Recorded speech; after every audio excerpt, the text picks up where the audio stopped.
আসসালামু আলাইকুম। শুভ বিকাল। আশা করি সবাই সুস্থ আছেন। বিভিন্ন সময় ছবিগুলো তুলেছিলাম। তারপর তার থেকে ভিডিও তৈরি করেছি।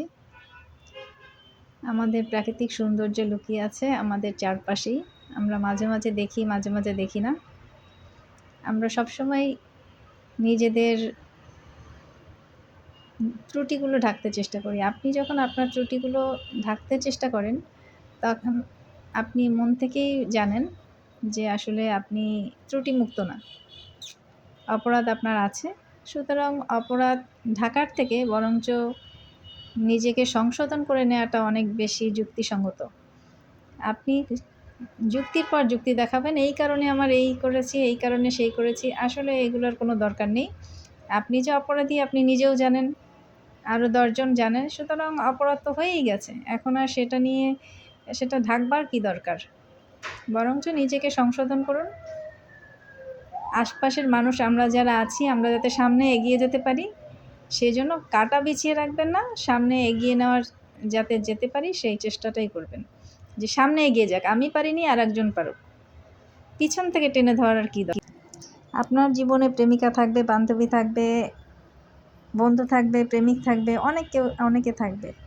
হয়তোবা তারাই আপনার কাছের হবে।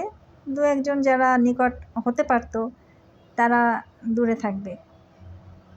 এটা হচ্ছে যে আপনার ইচ্ছার উপরে সব কিছু নির্ভর করে। আপনি যেভাবে চাইবেন, একটা কথা বলাই আছে, আপনি যেমন নিয়াত করবেন তেমন ফল পাবেন। আপনার নিয়ত যদি ভালো হয়, অবশ্যই আপনি ভালো ফল পাবেন। নিয়ত যেরকম হবে সেরকম, আপনি নিয়ত যেরকম করেছেন ফলও তেমন পেয়েছেন। এখন আপনার আশেপাশে যারা নিয়ত ভালো নিয়ে চলে, তাদের ভিতরে আপনি ত্রুটি ঢুকিয়ে দেবেন না।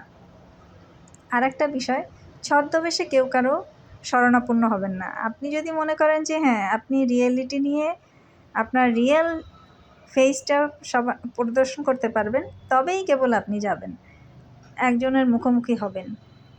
ছদ্মবেশে আপনি কারো শরণাপন্ন হবেন না। যে ছদ্মবেশ গ্রহণ করবে, তাহলে ধরে নিতে হবে যে ওই ব্যক্তির ভিতরে গণ্ডগোল আছে। তাকে ছদ্মবেশকে কখনো প্রশ্রয় দেওয়া যাবে না। আপনি একা থাকবেন সেও ভালো, কিন্তু ছদ্মবেশে না। অসংখ্য ধন্যবাদ।